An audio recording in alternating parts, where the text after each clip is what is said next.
सहनावतु सहनौ भुनक्तु सह वीर्यं करवावहै तेजस्विनावधीतमस्तु मा विद्विषावहै। ओम शांति शांति शांति।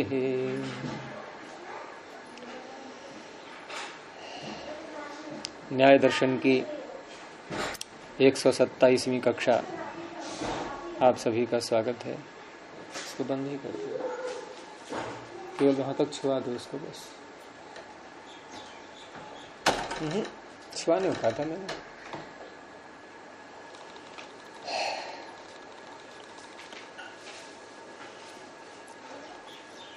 तो शब्द जो कि वर्णात्मक है उस पर विचार चल रहा है कि ये विकार है अथवा आदेश है।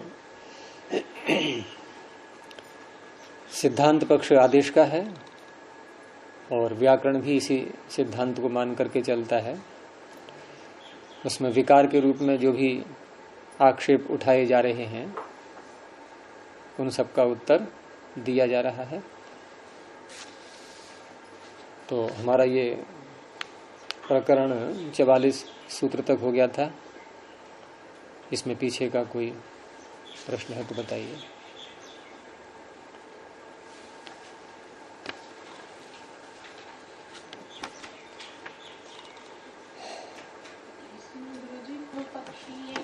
सिद्धांति ने ये कहा था कि विकार प्रकृति के बढ़ने पे विकार बढ़ेगा। पूर्व पक्षी ने ये कहा कि पूर्व पक्षी ने इसको मतलब बिना उसके खंडन कर दिया ना, बिना इसको कंसीडर किए। तो पूर्व पक्षी तो किसी भी एक बात को लेकर के अपनी बात कह सकता है। पूर्व पक्षी कहते ही उसको है कि जिसकी बात खंडित होनी होती है, उसी को पूर्व पक्षी शब्द से बोला करते हैं। अब खंडित होनी होती है तो इसका अर्थ उसका जो भी विषय उठाया है उसने उसमें कहीं ना कहीं भूल है।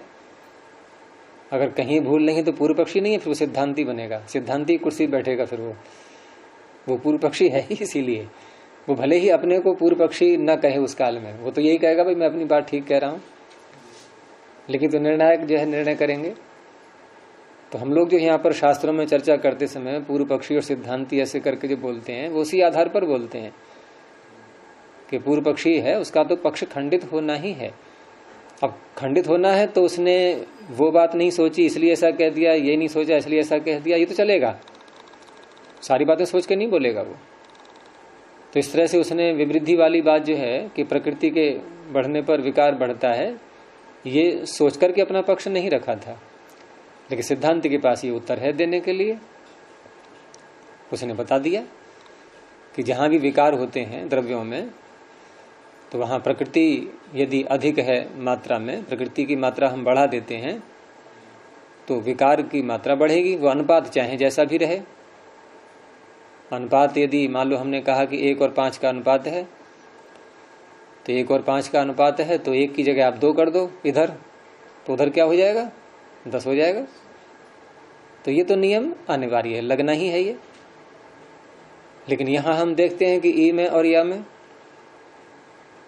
तो ह्रस्व ई का भी आधी मात्रा का यकार बना और दीर्घ ई का भी आधी मात्रा का यकार बना। जबकि होना चाहिए कि दीर्घ ई का यकार जब बने तो आधा और आधा मिलके एक मात्रा का तो बने, ऐसा होता नहीं। इसलिए विकार नहीं है, ये आदेश है। और फिर एक ही हेतु नहीं, बहुत सारे हेतु पीछे आ चुके हैं अब तक। इसी के अगले 42वें सूत्र है ना जी, प्रकृति विपरीत विकार विपरीत है। ये न्यून समः अधिक उपलब्धे विकाराणाम अहेतु। अहेतु कैसे? हाँ, अहेतु ये तो उसने कहा पूर्व पक्षी ने। पूर्व पक्षी ने जब सिद्धांति ने ये कहा कि प्रकृति में जब वृद्धि होती है तो विकार में वृद्धि होती है, और यहाँ ऐसा है नहीं एकार में और यकार में, तो पूर्व पक्षी ने खंडन किया उसकी बात का कि आपने जो हेतु दिया है कि प्रकृति के बढ़ने पर विकार बढ़ जाता है, ये हेतु आपका अहेतु है। अहेतु का अर्थ होता है हेतु के लायक नहीं है, जो अपने साध्य को सिद्ध न कर पाए उसे अहेतु कहते हैं। पहले सूत्र से तो ये समाधान था। किस सूत्र से? प्रकृति विपरीत विकार, ये सिद्धांति का हो गया। इस दृष्टिकोण देखा जाए, जब ये एक मात्रा के मान लीजिए आधी मात्रा है, आधा मात्रा के समय यकार आदेश हुआ, हाँ। वही रहा, फिर दो मात्रा के समय वही यकार आदेश हुआ, हाँ। तो प्रकृति की क्या बढ़ने पर नहीं बढ़ा, प्रति मात्रा के बढ़ने के बाद भी वो नहीं बढ़ा, तो बढ़ा ही नहीं, हाँ नहीं बढ़ा, ठीक है। हाँ। तो अब पूर्व पक्षी क्या कहेगा कि ऐसे भी विकार होते हैं, ऐसे भी विकार होते हैं जो न्यून रहते हैं, कभी सम रहते हैं, कभी अधिक रहते हैं। ऐसा कह करके पूर्व सिद्धांति के नियम को खंडित कर रहा है वो, और उसके हेतु को अहेतु कह करके बोल रहा है। अब उसने यहाँ कौन सा नियम लगाया इसमें? न्यून सम अधिक में से 3 बातें बोल दी हैं उसने, लेकिन तीनों बातों में से वो वर्ण को जो विकार मान के चल रहा है, वो वर्ण में इन तीनों में से कौन सी बात घटाएगा? न्यून वाली या सम या अधिक? न्यून वाली घटाएगा कि न्यून विकार हुआ है। विकार तो मान रहा है वो, लेकिन न्यून हुआ है कि ई जो है इकार एक मात्रा का है और यकार आधी मात्रा का बना, तो न्यून वाला नियम लगा रहा है वो। और ऐसा होता है द्रव्य के विकारों में, उदाहरण दे ही देगा वो, जैसे कि दूध और मावे का बताया था मैंने। अच्छा, अब जब दीर्घ ईकार का भी यकार बना आधी मात्रा में, तो वहां भी वो न्यून शब्द का प्रयोग कर देगा, वहां भी न्यून शब्द तो घट ही रहा है।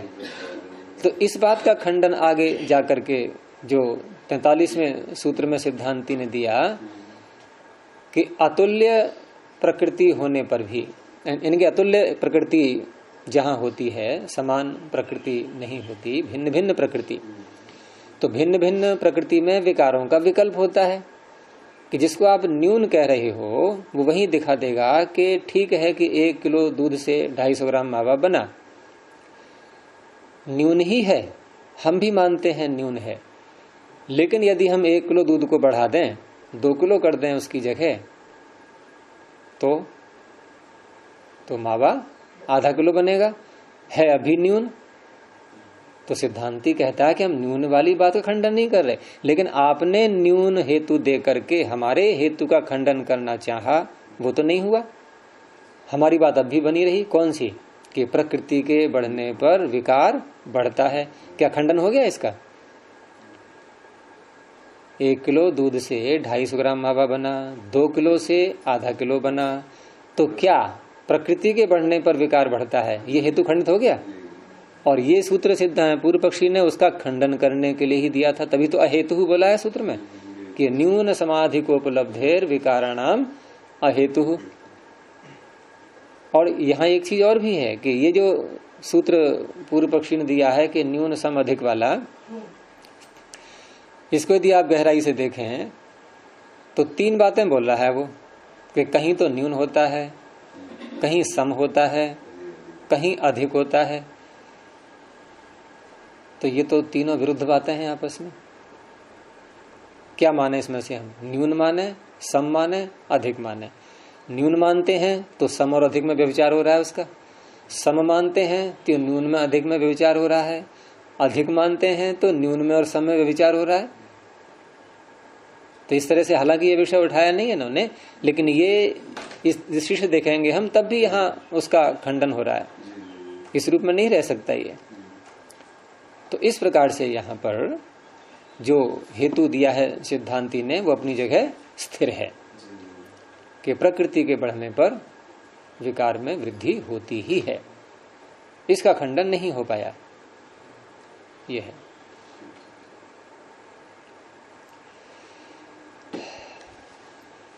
तो यहां फिर जो 44वें सूत्र में विषय उठाया था, क्योंकि नातुल्य प्रकृति नाम विकार विकल्पात, ये कह करके जो सिद्धांति ने पूर्व पक्षी के द्वारा दिए हुए सूत्र को अर्थात न्यून समाधि को उपलब्धेर विकाराणाम अहेतु, इस सूत्र का खंडन किया सिद्धांती ने, किस सूत्र के द्वारा? 43वें सूत्र के द्वारा। अब इसका खंडन पूर्व पक्षी फिर कर रहा है आगे। तो सिद्धांती ने कहा क्या है कि जब अतुल्य प्रकृति होती है, समान प्रकृति नहीं है, भिन्न भिन्न है। उदाहरण ध्यान में रखते हुए आप सूत्र का अर्थ करेंगे तो स्पष्ट समझ में आता रहेगा कि 1 किलो दूध और 2 किलो दूध ये असमान है, अतुल्य है, अतुल्य प्रकृति है। और उधर जो कार्य बना, विकार बना, एक 250 ग्राम है और एक आधा किलो है। तो वहां क्या है? विकल्प। विकल्प का यहां अर्थ होगा विविध, भिन्न भिन्न प्रकार का उत्पादन हुआ है, उसमें अंतर आ गया। तो प्रकृति के भिन्न भिन्न होने पर, मात्रा की दृष्टि से, प्रकृति में मात्रा की दृष्टि से भिन्न भिन्न होने पर विकार में भी मात्रा की दृष्टि से भिन्न भिन्न भिन्नता हम देख रहे हैं उसमें। तो अब इस बात का खंडन 44वें सूत्र से किया था पूर्व पक्षी ने कि द्रव्यों का जहां विकार होता है वहां वैषम्य होता है। वैषम्य का अर्थ विषमता। द्रव्यों के विकार में विषमता देखी जाती है, और विषमता जब देखी जाती है, समानता नहीं रहती, तो उसी आधार पर यहाँ एकार को और ह्रस्व एकार को और दीर्घ एकार को जो यकार किया है, ये विषमता में ले लेंगे हम। विषमता के कारण से वो आधी मात्रा का ही रहा, विषमता के कारण से वो आधी मात्रा का रहा है, तो उसमें हानि क्या है? तो इस तरह से अतुल्य प्रकृति नाम विकार विकल्पात, इस सिद्धांति के सूत्र का ये 44वें सूत्र से इसने खंडन किया है। अब उसका उत्तर फिर 45वें सूत्र में सिद्धांति ने दिया है आगे। तो सूत्र बोलेंगे, न विकार धर्म अनुपपत्ते है। न को आप पीछे वाली बात से ले लो कि द्रव्य विकारे वैषम्यवद वर्ण विकार विकल्पः। यहां जो पूर्व पक्षी ने अपना विषय रखा था उसको कह रहे हैं न, अर्थात ऐसा नहीं है। और विकार धर्म अनुपपत्ति है, विकार का जो धर्म है उसके अनुपपत्ति है, अनुपपत्ति होने से। भाष्य में देखिए कि अयम विकार धर्म, विकार का ये धर्म बता रहे हैं पहले एक, और वो धर्म ऐसा है जो सर्वत्र लागू होगा। इसीलिए अगला जो शब्द दिया है इन्होंने, द्रव्य सामान्य, कोई द्रव्य छोड़ा नहीं, सभी द्रव्यों में ये नियम लगेगा। अर्थात विकार का जो धर्म का नियम है वो प्रत्येक द्रव्य में लगेगा। वो कौन सा नियम है? तो आगे जो बात कही जा रही है उसको विपरीत अल्प विराम में ले लीजिए। यदात्मकम से लेकर के उपजायते तक, इसके अंतर्गत जो बात कही जा रही है ये द्रव्य सामान्य में ये बात हमें दिखाई देगी। विकार का धर्म बता रहे हैं ये। विकार जहां होता है उसमें एक धर्म होता है। वो धर्म किस प्रकार का है वो यहां बताएंगे आगे कि यदात्मकम द्रव्यम, जिस प्रकार का द्रव्य होता है प्रकृति वाला, जिससे बनाना है हमें कुछ, जिस प्रकार का भी द्रव्य होता है। क्या लिया इन्होंने? दो बातें ले ली, मृद्वा सुवर्णम्बा, मिट्टी ले लें आप अथवा सुवर्ण ले लें, दोनों में से कुछ भी ले लें, लेकिन जैसा है ये ध्यान रखना बस कि यदात्मकम द्रव्यम, द्रव्य जैसा होता है, जिस स्वरूप वाला होता है। ये आत्मन शब्द का प्रयोग बहुत मिलेगा आपको भाषा में।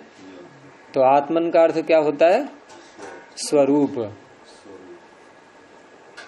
तो यदात्मकम द्रव्यम, जिस स्वरूप वाला द्रव्य होता है वो चाहे मृत हो अथवा सुवर्ण हो, सुवर्णम्बा, तस्य आत्मनः अन्वये, उस स्वरूप का,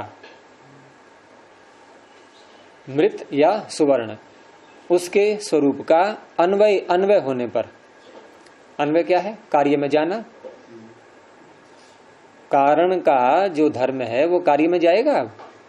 तो तस्य आत्मनः, उसके स्वरूप का अन्वय होने पर, जैसे मिट्टी से घड़ा बनने लगा है, सुवर्ण से कुंडल बनने लगा है, अब यहां अन्वय होगा किसका? यदात्मकम द्रव्यम, जिस स्वरूप वाला द्रव्य है। तो तस्य आत्मनः अन्वय, उसके स्वरूप का उसमें अन्वय होगा। घड़े में मिट्टी आएगी, कुंडल में सुवर्ण आएगा, ये अन्वय हो गया। अब इसमें हुआ क्या है कि पूर्वो व्यूहो निवर्तते। पूर्व जो व्यूह है, व्यूह क्या होता है? चक्र व्यूह ले लिया अभिमन्यु का। हाँ, जाल कह दो उसको। विशेष ऊह, व्यूह, ऊह व्यूह। अब विशेष क्यों है कि एक बुद्धिमत्ता से किन्हीं पदार्थों को रखना, उसमें पता लग जाता है। जैसे कहीं पर भी हम कोई व्यवस्था देखते हैं तो व्यवस्था को देख करके पदार्थ जहां जहां जैसे जैसे रखे हैं किसी ने, उसको देख करके हमें व्यवस्थापक की बुद्धि का पता लगता है कि नहीं, कि किसी मूर्ख ने ये पदार्थ रखे हैं, इनका यथा जहां भी जो चीज रखी गई है, या किसी बुद्धिमान ने रखे हैं, पता लग जाता है नहीं। अब परमात्मा ने ये सारा संसार बनाया है, ये इसमें मूर्खता कहीं दिखाई देती है? तो ये क्या है? व्यूहन, विशेष ऊह। और ऊह किसे कहते हैं?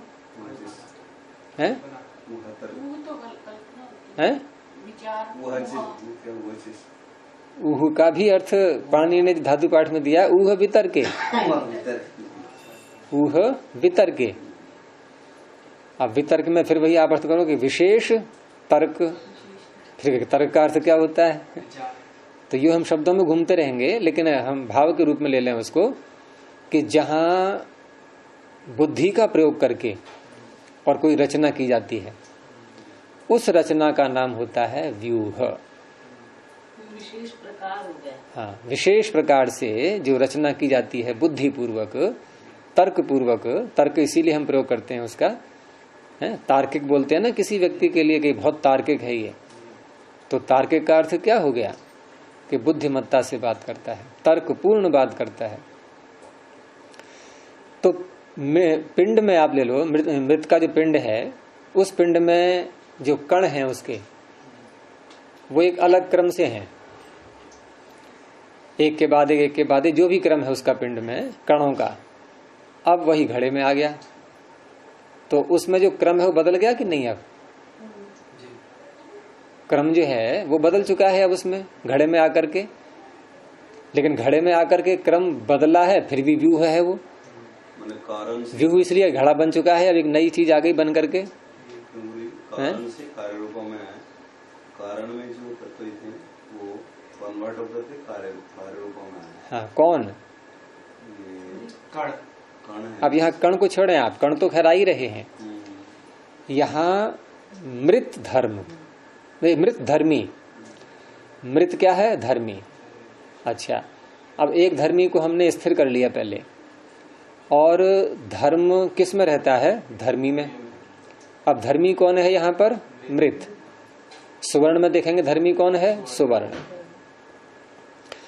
अब मृत धर्मी में, अब धर्म को पकड़े आप, जब पिंड अवस्था में है तो मृत धर्मी में धर्म क्या है? पिंड।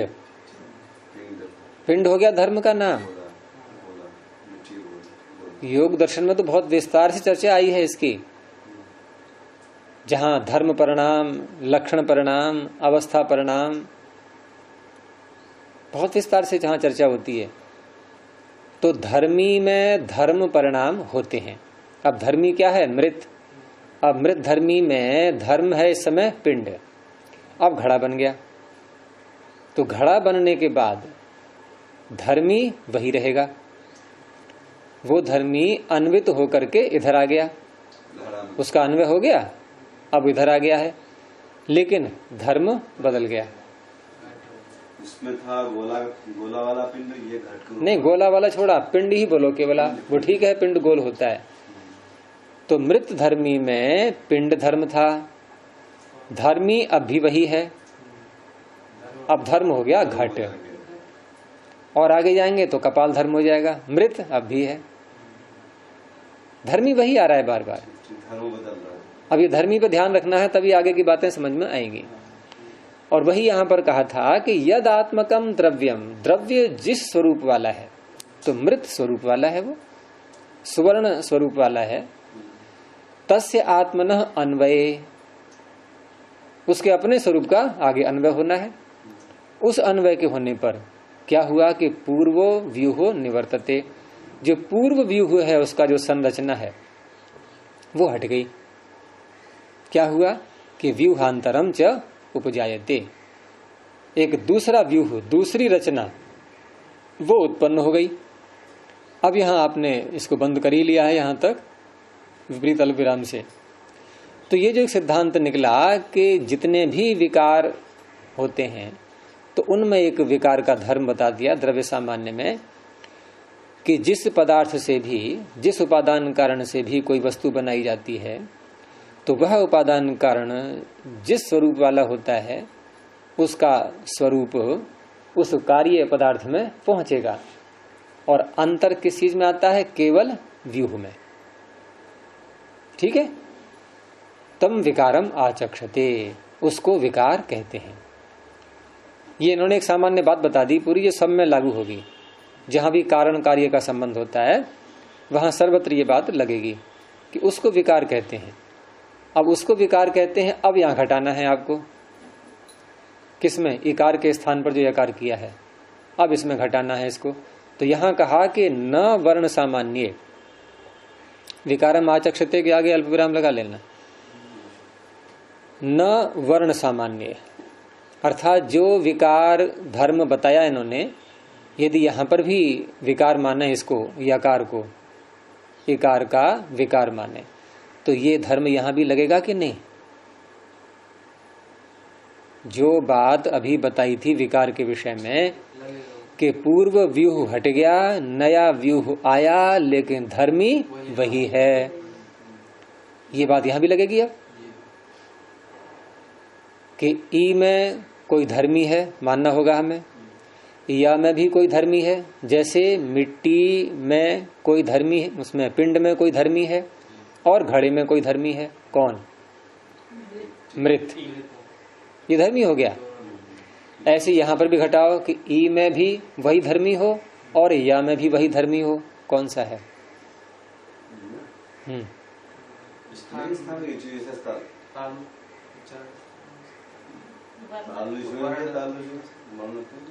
तालु तो चरण का स्थान है, ये धर्मी कहाँ है? हैं? वर्ण तो धर्म है कि धर्मी है? हम पूछ रहे हैं धर्मी है? वर्ण क्या है? वर्ण वर्ण है, धर्मी वर्ण,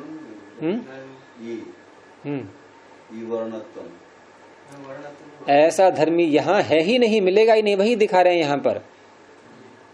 आप ये बताओ कि ई में, ई को हम क्या कहेंगे? जैसे वहां कहा हमने पिंड धर्म और घट धर्म, तो यहाँ ई को हम धर्म की दृष्टि से बोलेंगे, कैसे बोलेंगे? इत्व और यत्व। अब ऐसा कोई धर्मी बताओ जिसमें इत्व भी है और यत्व भी है, मिलेगा ऐसा? तो वही आगे कह रहे हैं कि न वर्ण सामान्य, यहां वर्ण सामान्य में, सामान्य किसे कहते हैं? जाति। तो वर्ण सामान्य में कश्चित शब्दात्मा, कोई शब्द स्वरूप वाला पदार्थ जिसको हम कहें अन्वयी, जैसे यहां पिंड में और मृत में, इसमें पिंड में और घट में अन्वयी कौन है? मृत अन्वयी है ये।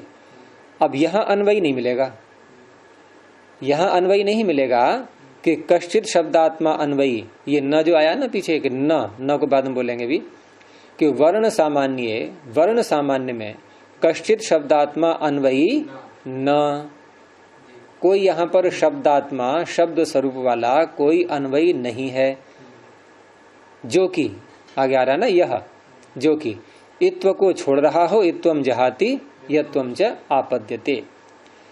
लेकिन वहां था ऐसा, वहां मृत एक अन्वयी ऐसा था जिसने पिंड धर्म को छोड़ा और घट धर्म को अपना लिया। वहां अन्वयी दिखाई दे रहा है हमें, लेकिन यहां पर ऐसा कोई भी अन्वयी नहीं है जिसने इत्व धर्म को छोड़ा और यत्व को अपना लिया हो। ऐसा कोई धर्मी नहीं है, यहाँ पर कोई अन्वयी नहीं है।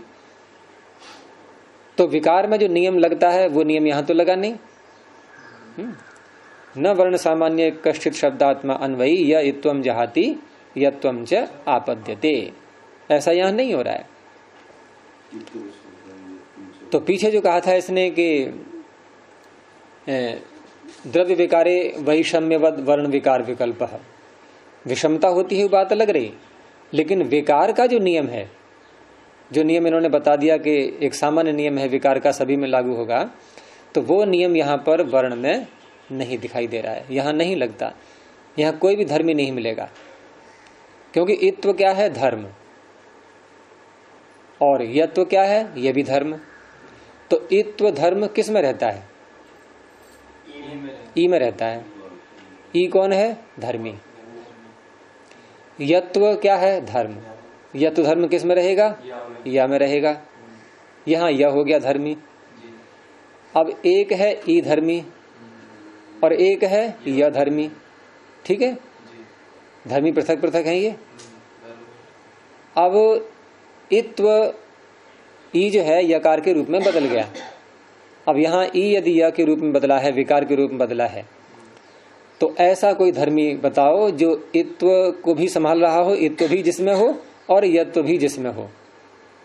और वहां धर्मी है पिंड और घट, ये दोनों धर्म जिसमें है वो मृत धर्मी विद्यमान है। लेकिन यहां पर इत्व और यत्व दोनों धर्म जिसमें है वो धर्मी कौन सा है? इत्व का धर्मी ई है, यत्व का धर्मी य है, अलग अलग हैं दोनों धर्मी।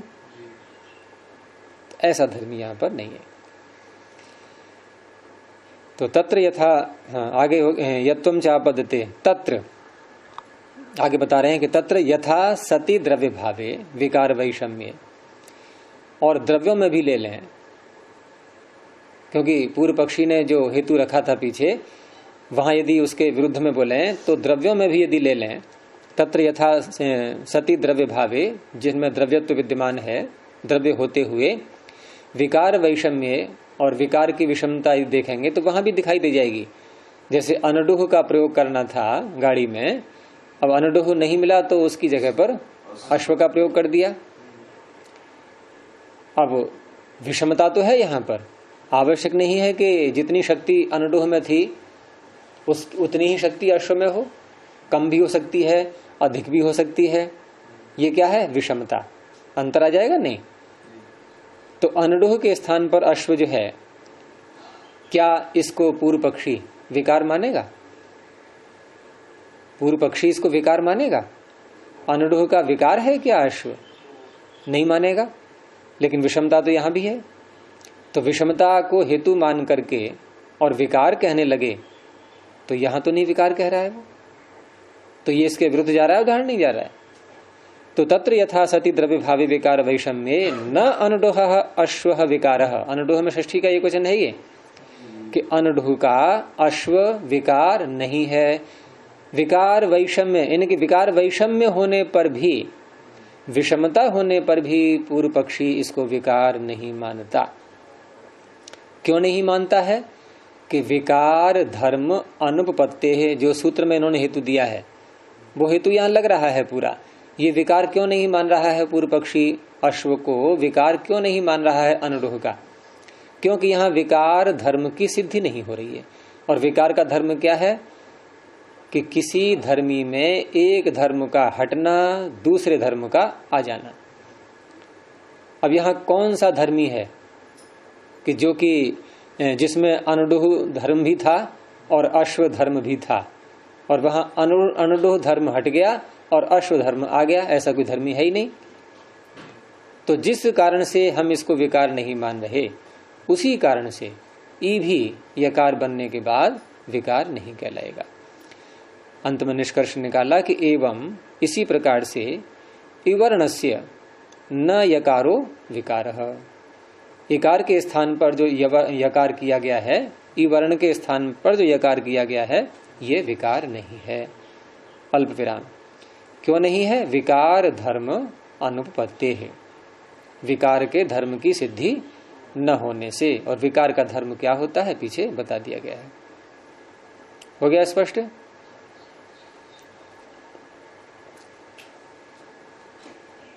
अब इतने हेतु देने के बाद फिर आगे और बढ़ाई बात, और ये वाक्य पीछे भी आया था, इतश्च न संति वर्ण विकाराः। जब ये कोई नया हेतु देना चाहते हैं तो इस तरह से पीछे आया था ना ये वाक्य एक। हाँ, मतलब इस कारण से भी विकार नहीं है, ये आया था इसमें 41वें सूत्र की भूमिका में। एतश्च न संति विकाराः, ऐसे यहाँ पर एतश्च न संति वर्ण विकाराः। इस कारण से भी, जो आगे देंगे हैं कि देखो एक और भी है, ये जैसे बोलते हैं कि और भी कारण है जिसके आधार पर हम कह सकते हैं कि वर्ण में विकार नहीं होता है। तो अगला सूत्र बोलेंगे, विकार प्राप्तानाम अपुनरापत्तेः। जो वस्तु विकार को प्राप्त हो जाती है, जैसे दूध को ले लो, दूध से दही बना लिया, आप दही को क्या दोबारा दूध बना सकते हैं? हैं? देखो अब तक जो उत्तर दिया था इन्होंने, या उससे ही पीछे पहुंचो कि पीछे एक बात कही थी कि परिणाम दो प्रकार के होते हैं, एक तो विकार के रूप में और एक कारण कार्य भाव। विकार के रूप में परिणाम होते हैं, उसका उदाहरण क्या था? दूध से दही बनना, आटे से हलवा बनना, ये सारी चीजें थी। क्योंकि उसमें बहुत से धर्म नए आते हैं, बहुत से धर्म पीछे के हट जाते हैं और बहुत से वही आते हैं। और कारण कार्य भाव की दृष्टि से भी परिणाम होता है। उसमें उदाहरण क्या बनेगा? मिट्टी से घड़ा, सुवर्ण से कुंडल आदि। तो अभी जो पीछे 45वें सूत्र से जो उत्तर दिया गया था, यहाँ कैसा, किस बात को मान के उत्तर था? कौन से परिणाम को? विकार वाले परिणाम को या कारण कार्य भाव वाले परिणाम को? कारण कार्य वाला। अब जो यहाँ दे रहे हैं हेतु, ये दे रहे हैं विकार वाला। तो विकार में फिर वही लेंगे कि दूध से दही बन गया। अब दही दोबारा दूध नहीं बन सकता। आटे से हलवा बना लिया, अब हलवे से फिर आटा बनाओ दोबारा, हैं?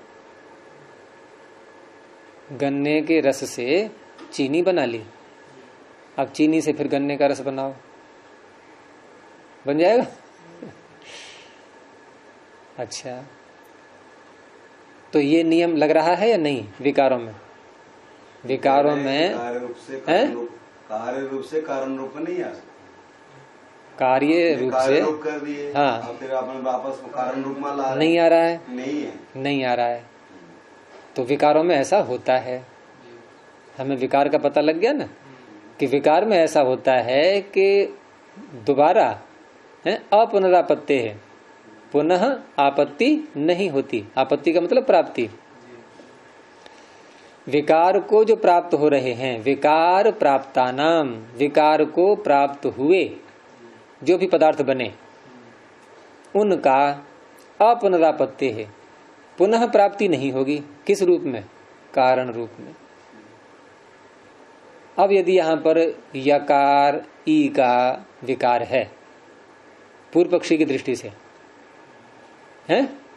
पूर्व पक्षी की दृष्टि से इकार के स्थान में जो यकार हुआ दध्यत्र में, ये यदि विकार है तो पुनरापत्ति नहीं होनी चाहिए। यहाँ भी इसमें कैसे हो रहा है? ये उसमें रहा ना, ये ज्ञान संप्रसारण उसको भी छोड़ो अभी आप दध्यत्र आपके सामने लिख के रख दिया गया और आपसे कहा कि सत्यपति जी इसका विच्छेद कीजिए, क्या बोलेंगे आप? आपने दोबारा ई बोल दिया। अब आपके सामने दही लाया गया कि सत्यपति जी इसका दूध बनाइए, अंतर दिखाई दे गया कि नहीं? यदि ये भी दूध से दही बनने जैसा विकार होता, ई के स्थान पर जो विकार किया गया है, इसके मतलब तो दोबारा हम ई नहीं बोल सकते थे। वर्णों में जो आदेश होता है वो आदेश ही है, विकार नहीं है। कार्य रूप से कारण रूप में आ सकता है। हाँ, वो आ सकता है, लेकिन वहाँ कारण कार्य भी नहीं। आप वहाँ वही लेना है कि उसके स्थान पर वो प्रयोग कर दिया है। वहाँ कारण कार्य आप बोलो ही मत, कारण कार्य को मान के नहीं चल रहे हैं, क्योंकि कारण कार्य बोलोगे फिर तो वही बात हो गई, वो तो परिणाम में आ गए। फिर आप परिणाम के इन्होंने दो भाग किए, एक तो कारण कार्य रूप और दूसरा विकार। वहां बिल्कुल ही विकार शब्द स्पष्ट ही बोल दिया है। और कारण कार्य वाले का उत्तर पीछे दे ही दिया है कि वर्णों में कारण कार्य वाला परिणाम भी नहीं होता, दोनों में से कुछ भी नहीं होता। न तो विकार हो रहा है और न कारण कार्य के रूप में परिणाम, कोई भी परिणाम नहीं है। तो कोई भी परिणाम नहीं है तो वास्तविकता क्या है कि एक वर्ण के स्थान पर, स्थान भी छोड़ो आप, प्रसंग ले लो, और कि एक वर्ण का कोई प्रसंग आया और हमने उसके स्थान पर दूसरा बोल दिया, बस ये है। इसी को आदेश कहते हैं। जैसे कोई अधिकारी कार्य कर रहा है और ठीक प्रकार से जो कार्य सौंपा गया वो नहीं निभा रहा है अपनी ड्यूटी, तो क्या करते हैं? उसको सस्पेंड कर दिया, दूसरा आ गया। तो क्या विकार है ये उसका? कारण कार्य वाला परिणाम या विकार वाला परिणाम, दोनों में से घटेगा कोई?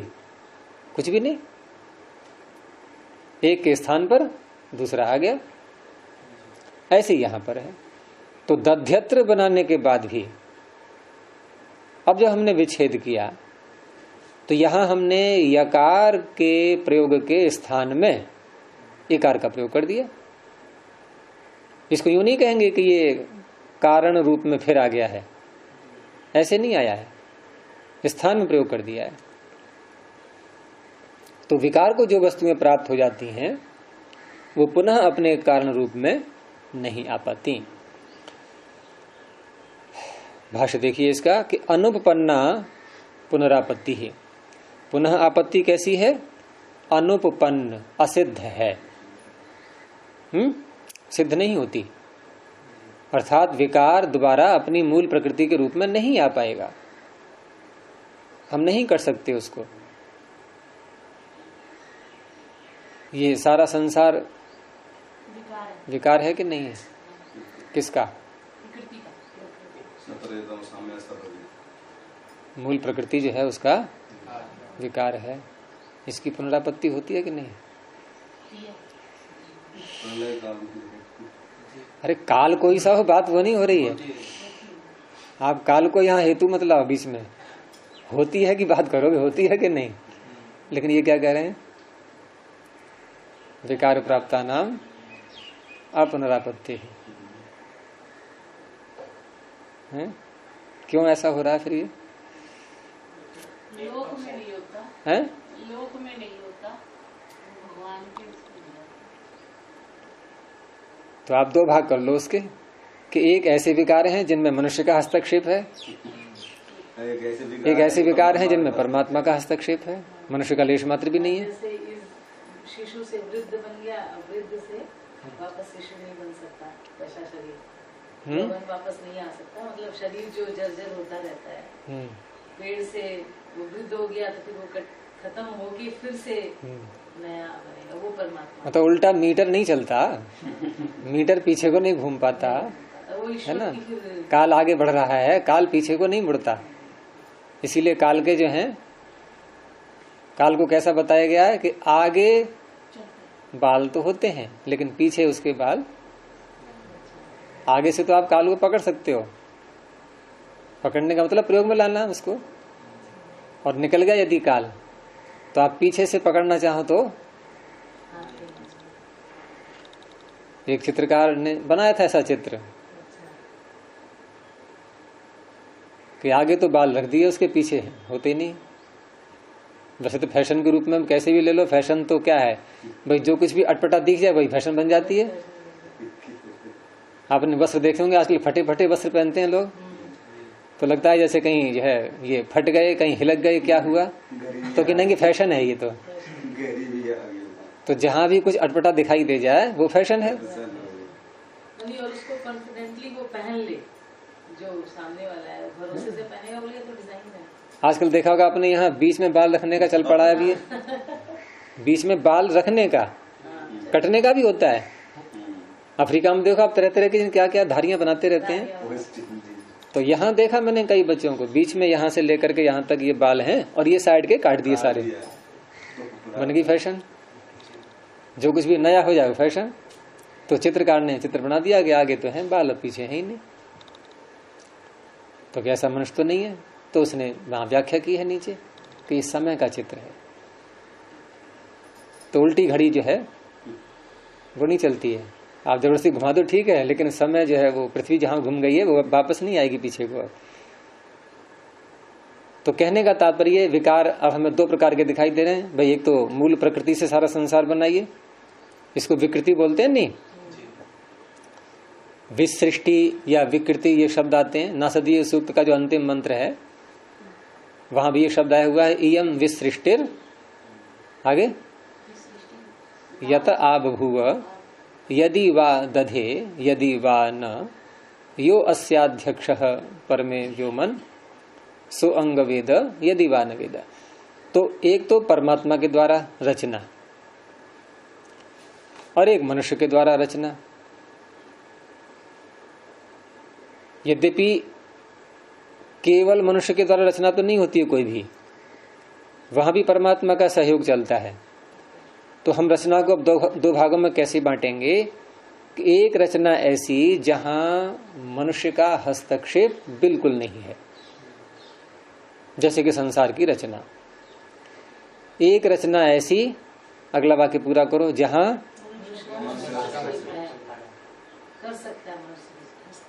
तो भी लगाओ, जहां मनुष्य का हस्तक्षेप भी है। भी क्यों लगाया गया? ईश्वर तो है ही। कुंभकार को यदि परमात्मा मिट्टी बना के न दे, घड़ा बन जाएगा? अच्छा, अब मिट्टी बना के भी दे दी, अब शरीर बना के न दे कुंभकार को। शरीर किसने बनाया? देखो, मिट्टी परमात्मा ने बनाई, शरीर परमात्मा ने बनाया, उसमें जीवात्मा को लाके बिठा दिया। अब घड़ा बनाते समय जो हाथ चला रहा है, वो चक्र चलाने के लिए, पिंड को पकड़ने के लिए जो क्रियाएं कर रहा है शरीर में, वो भी परमात्मा के द्वारा है। हाँ हाँ, तो ये सारे कारण बन रहे हैं और ईश्वर आपका हर जगह आ रहा है। तो फिर ये भी हमने कैसे बोला वाक्य कि जिन का विकारों में, जिन कार्यों में मनुष्य का हस्तक्षेप भी होता है, वो कौन सा हस्तक्षेप हुआ? उसकी इच्छा होना। बस वही बात है, उसकी सोच, उसका विचार, उसकी इच्छा। अब आप यूं कह सकते हैं कि जिस रचना में मनुष्य की इच्छा सम्मिलित नहीं है, एक ऐसी रचना, और एक ऐसी रचना जिसमें मनुष्य की इच्छा सम्मिलित है, लेकिन रचना रचनाकार ही करेगा। तो जिसमें मनुष्य की इच्छा भी सम्मिलित है, वो रचना कभी भी अपने मूल प्रकृति में वापस नहीं आ पाती है। अब जैसे बात आपने कही थी कि वृद्ध शरीर हो गया, दोबारा बच्चा नहीं बनेगा, ये ईश्वर की रचना है। तो ईश्वर की रचना है तो फिर तो आपका वाक्य बिगड़ गया ये, क्योंकि ईश्वर की रचना में तो दोबारा फिर मूल प्रकृति में सारा संसार मूल प्रकृति बनेगा नहीं, ये प्रलय अवस्था में तो वहां भी होना चाहिए, फिर बच्चा बन जाए वो वृद्ध। वृद्ध व्यक्ति के शरीर में जो अणु हैं वर्तमान काल में, जब शरीर छूट जाएगा, ये अंत्येष्टि कर दी गई, हर कण अलग अलग हो गया, वो कण वायु में पहुंचे, आकाश में पहुंचे, फिर वर्षा हो गई, नीचे आ गए, भूमि पर आ गए, भूमि पर आ गई, जमीन के अंदर पहुंच गए, वहां किसान ने फसल बोई, फसल जो आई वो भूमि में जो कण पहुंच गए हैं वही तो आएंगे दाने में, गेहूं के दाने में आ गए। वो किसी माँ ने भोजन किया, उसके गर्भ में बच्चा बन रहा है, तो वो जो कण बच्चे के शरीर में लग रहे हैं, क्या वो कण वो नहीं हो सकते जो पहले किसी वृद्ध के शरीर में थे? तो वृद्ध से बच्चा बन गया दोबारा, बन गया ना। तो वही तो सिद्ध करना है कि ईश्वर की रचना, ईश्वर की रचना जब होती है, विकृति के रूप में आ रही है, वो मूल प्रकृति में पुनः पहुंच सकती है।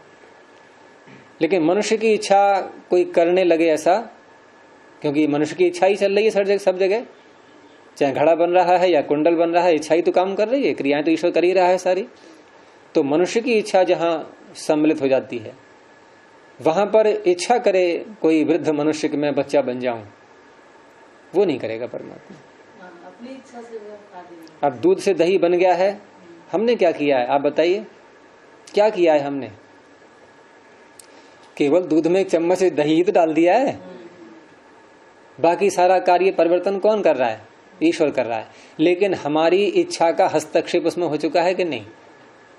अब हम इच्छा कर रहे हैं कि ये तो काम गलत हो गया, हमें दूध की आवश्यकता है, चाय बनानी है, दूध है नहीं, अब दही दोबारा दूध बन जाए, करते रहो इच्छा।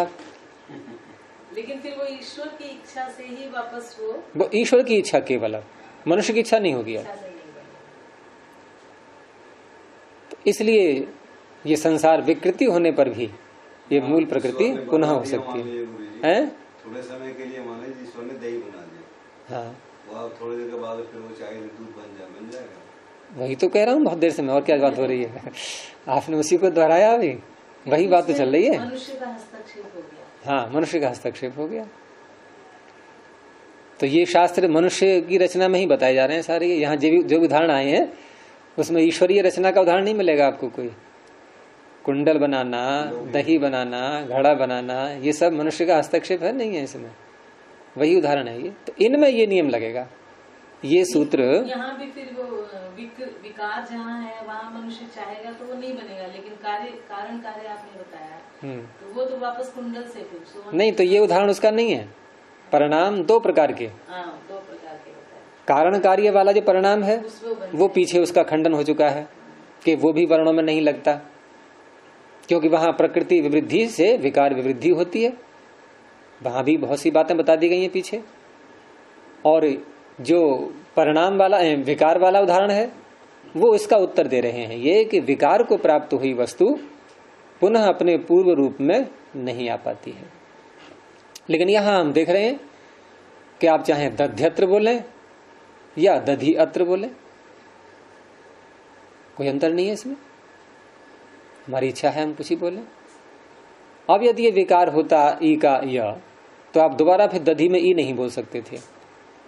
कोई पूछे क्यों नहीं बोल पा रहे हैं, कि वो करें क्या? वो ई का पहले हमने यकार बना दिया था, अब उसमें परिवर्तन हो नहीं पा रहा है, तो हमारे मुख से अब ई निकल ही नहीं रहा है। तो ऐसी व्यवस्था आती है क्या? बोलते समय हम जो वर्ण चाहें वो बोल सकते हैं। कहीं भी ऐसा नहीं लगता कि कोई विकार को प्राप्त हो गया है, क्योंकि फिर तो वो मूल कारण में आएगा ही नहीं, मूल प्रकृति में अपनी। तो विकार प्राप्ता नाम अपनरापत्ति है। भाष्य देखिए कि अनुपपन्ना पुनरापत्ति ही, पुनः आपत्ति ये अनुपपन्न है, असिद्ध है। कथम?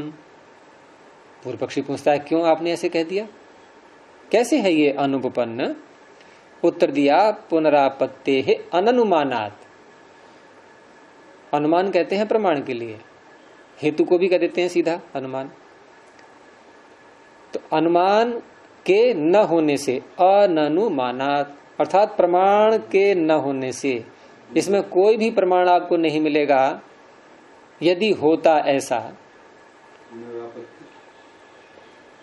है, पुनः प्राप्ति, कार्य से कारण दोबारा बन जाना, ऐसा नहीं होता। तो प्रश्न किया कि ऐसा नहीं होता, ये आपने किस आधार पर कहा?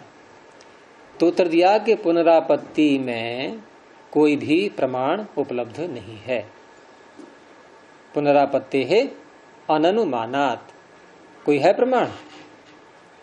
यदि कोई कहे कि नहीं है, ऐसा कार्य बन चुका था, दही बन चुका था, लेकिन बाद में दूध बना दिया गया, कोई ऐसा कहने लगे तो क्या कहेंगे हम उससे? भाई करके दिखाओ, हमारे सामने करके दिखाओ, प्रमाणों से पता करेंगे हम। तो प्रत्यक्ष प्रमाण नहीं, शब्द प्रमाण नहीं, अनुमान प्रमाण नहीं। यहां अनुमान की बात कही गई कि कोई भी प्रमाण यहां उपलब्ध नहीं है, इसलिए पुनरापत्ति नहीं होती है। लेकिन यहां अब अपने वर्णों में दिखा रहे हैं कि यहां ऐसा होता है। इकारः यकारत्वम आपन्नः पुनः इकारो भवति।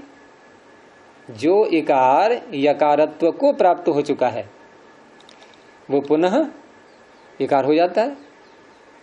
ठीक है, इसलिए ये विकार नहीं है, क्योंकि विकार पुनः कारण बनता नहीं, विकार पुनः कारण बनता नहीं। और यहां ये विकार होता तो ये भी पुनः कारण यानी कि यकार के रूप में नहीं आता, लेकिन यहां तो इकार पुनः यकार बन जाता है। आप चाहे संप्रसारण में ले लो अथवा दध्यत्र और पदच्छेद करके उसका दधि अत्र यहां बोल करके देख लो, दोनों ही रूपों में। संप्रसारण में भी हम कह सकते हैं कि या को ई हो गया, ठीक है। तो दोनों रूपों में कहीं भी देख लें कि इकार यकार बना और यकार फिर इकार बना, तो अदला बदली हो रही है। तो अदला बदली ये बता रही है कि ये विकार नहीं है, क्योंकि विकार वाली जो वस्तुएं होती हैं उनकी पुनरापत्ति नहीं होती, और इसकी हो रही है। आगे कहा कि न पुनः, इसको न के आगे पुनः इकारस्य से लेकर के और अप्रयोगश्च, इसको अल्प विराम में ले लीजिए और इसके साथ में हम न जोड़ेंगे फिर कि इकारस्य स्थाने यकारस्य प्रयोगः अप्रयोगश्च। इकार के स्थान में यकार का प्रयोग होना और न होना, जैसे दध्यत्र में इकार के स्थान पर यकार का प्रयोग हुआ और दधि अत्र यहां नहीं हुआ, प्रयोग होना और न होना दोनों बातें। इकार के स्थान में यकार का प्रयोग होना और न होना, इत्यत्र यहां पर अनुमान नहीं है, ऐसा नहीं है। देखो दो ना हो गए अब, एक तो पीछे का ना आपका, इसको सबसे अंत में बोलना, इसको सबसे अंत में बोलना। तो प्रारंभ कहां से करेंगे कि इकार के स्थान में यकार का प्रयोग होना न होना, इस विषय में यदि कोई ये कहने लगे, कोई कौन? पूर्व पक्षी ही कहेगा। क्या कहने लगे? कि यहां पर कोई भी अनुमान नहीं है, अर्थात इसमें कोई प्रमाण नहीं है। इसमें कोई प्रमाण नहीं है कि इकार के स्थान में यकार का प्रयोग हो जाता है और नहीं भी होता है, इसमें कोई प्रमाण नहीं है, ऐसा यदि पूर्व पक्षी कहे तो ऐसा, अब लगाओ सुनना को, ऐसा नहीं है। तो क्या निकला अर्थापत्ति से? प्रमाण है। और प्रमाण है पूछे कोई दो प्रमाण, तो क्या बोलेंगे फिर हम कि दध्यत्र दधि अत्र, दोनों बोल के दिखा दो, हो गया प्रमाण नहीं? इसमें प्रमाण है। लेकिन वहां उससे पूछें, दही सामने रख दिया, अब उससे पूछें भाई करो इसका दूध बनाओ, वहां कोई प्रमाण नहीं है, वो नहीं बनेगा। यहां दोनों वाक्य मिल रहे हैं। जिस इकार को यकार किया गया था दध्यत्र, वो भी उपलब्ध है, और नहीं किया हमने, इकार ही बोल दिया दधि अत्र, वह भी है। लेकिन वहां दूध था, उसको दही बना दिया, अब दूध नहीं है, अब दही का फिर दूध नहीं बन सकता। वहां एक ही चीज मिलेगी, या तो दूध या दही, लेकिन यहां इकार भी है और यकार भी है। अब तो काफी स्पष्ट हो गया होगा, यहां दोनों चीजें हैं। तो आगे जब यहां ये सिद्धांती ने अपना उत्तर दे दिया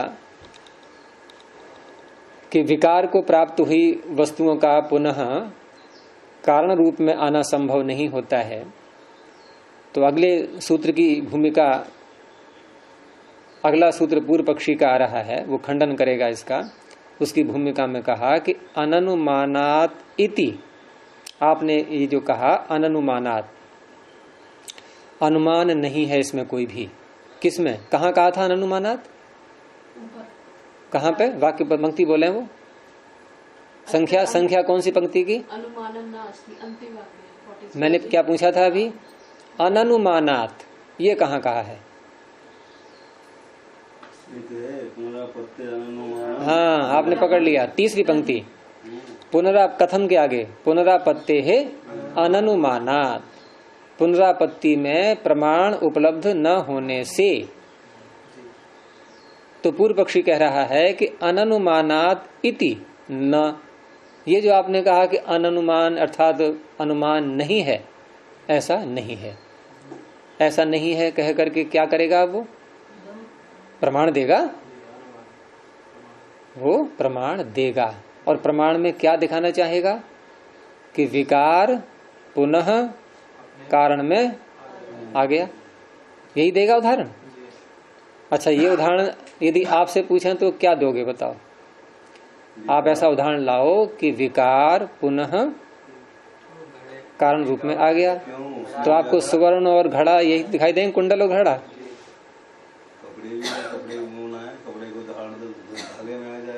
हाँ, धागे में आ जाएगा, ठीक कहा आपने। स्वेटर बनाते हैं, उधेड़ दो उसको, फिर ऊन में आ गया, नहीं आ गया वो? पहले स्वेटर था और फिर ऊन में आ गया। बहुत से मिल जाएंगे उदाहरण ऐसे।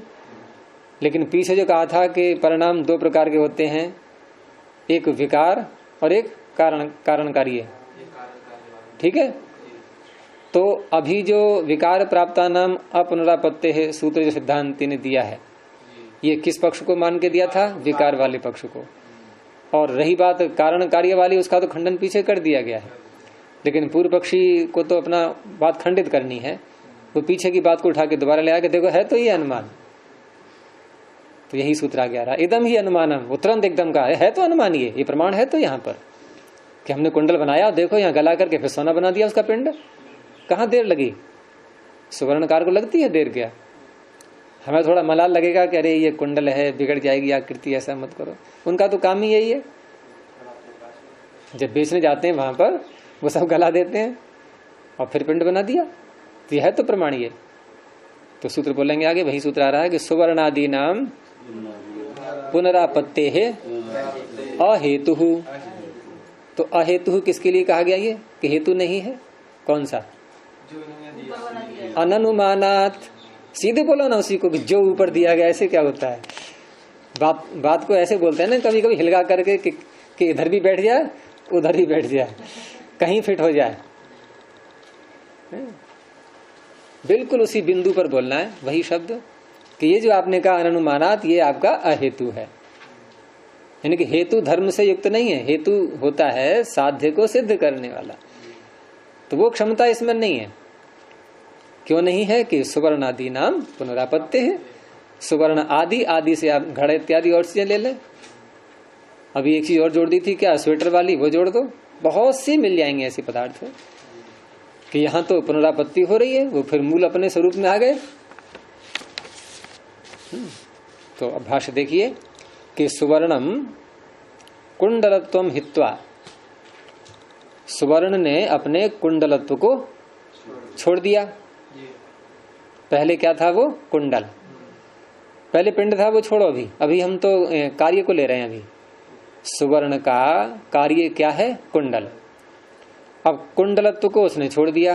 अब सुनार ने क्या किया कि कुंडल को तोड़ के पिघला के सारे काम करके और जो पिंड बना, उसके बाद उसने उससे रुचक बना लिया। रुचक क्या होता है? ये जो कड़ा पहनते हैं हाथ में, उसको रुचक कह देते हैं। तो सुवर्णम कुंडलत्वम रुचक का हार। चलो, धातु तो रुच है, अच्छा लगना लग रहा है, तो हार भी अच्छा लगता है, कुंडल कड़ा भी अच्छा लगता है ना। यौगिक अर्थ लेकर के कहीं भी घटा लो, उसमें कोई आपत्ति नहीं है। तो सुवर्णम कुंडलत्वम हित्वा रुचकत्वम आपद्यते। कुंडल जो है, कुंडलत्व, सुवर्ण कुंडलत्व को छोड़ करके और रुचक आदि के रूप में आ जाता है, और रुचकत्वम हित्वा पुनः कुंडलत्वम आपद्यते, रुचकत्व को छोड़ करके पुनः कुंडल बन जाता है। यहाँ तो परिवर्तन लगातार चल रहे हैं और आप कह रहे हैं कि पुनरापत्ति नहीं होती। ये तो हो रही है। रुचकत्व क्या है? अरे हार ले लो या कड़ा ले लो, जो आपको अच्छा लगे वो ले लो। शब्द ही कह रहा है रुचक है ये। जो इच्छा हो बनवा लो, जो इच्छा हो बनवा लो, अंगूठी बनवा लो, चलो ठीक है। पहले आप लाओ कोई चीज बनी बनाई, उसके बाद बदल करके बनाया जाएगा फिर, है ना। लेकिन आपके पास तो कुछ भी नहीं है अभी। तो रुचकत्वम हित्वा पुनः कुंडलत्वम आपद्यते। अब ये कहाँ घटाएगा इस दृष्टांत को? शब्द में कि एवं इसी प्रकार से इकारः अपि यकारत्वम आपन्नः, यकार को प्राप्त हुआ पहले, ठीक है, और पुनः इकारो भवति इति, और फिर इकार बन गया। तो लग रहा है ना कि हाँ बात तो बिल्कुल सही है। तो यहां उसने पुनरापत्ति दिखा दी इस सूत्र के द्वारा, और पुनरापत्ति दिखा करके पीछे अननुमानात जो हेतु दिया था सिद्धांति ने, उसका खंडन कर दिया। तो अब इसको यहीं रोकते हैं, अगली कक्षा का समय हो रहा है, फिर देखेंगे आगे। इसका उत्तर फिर देगा आगे सिद्धांति। अभी खंडन तो नहीं हुआ ना वो चीज का। किसका? जो इसने खंडन किया है वो जी, उनका उदाहरण अलग उसमें था, उनका उदाहरण विकार नहीं। तो ये तो बात कहेगा ना सिद्धांति बाद में। अभी तक तो ये लग रहा है कि हाँ खंडन तो हो चुका है, खंडन तो हो चुका है। तो अभी तो सिद्धांति की बारी आएगी बोलने की, अब तब बताएगा कि तूने खंडन किया है या नहीं किया है मेरा, है ना। अभी तो उसको उत्तर देना है आगे, तो उसको अभी सस्पेंस में रखो। सीरियल जब अंतिम सीन आता है तो कहाँ छोड़ते हैं वो जा करके। तो ये भी सीरियल चल रहा है पूरा न्याय दर्शन का, कहानी आगे बढ़ रही है धीरे धीरे। चलिए, प्रणव ध्वनि। ओ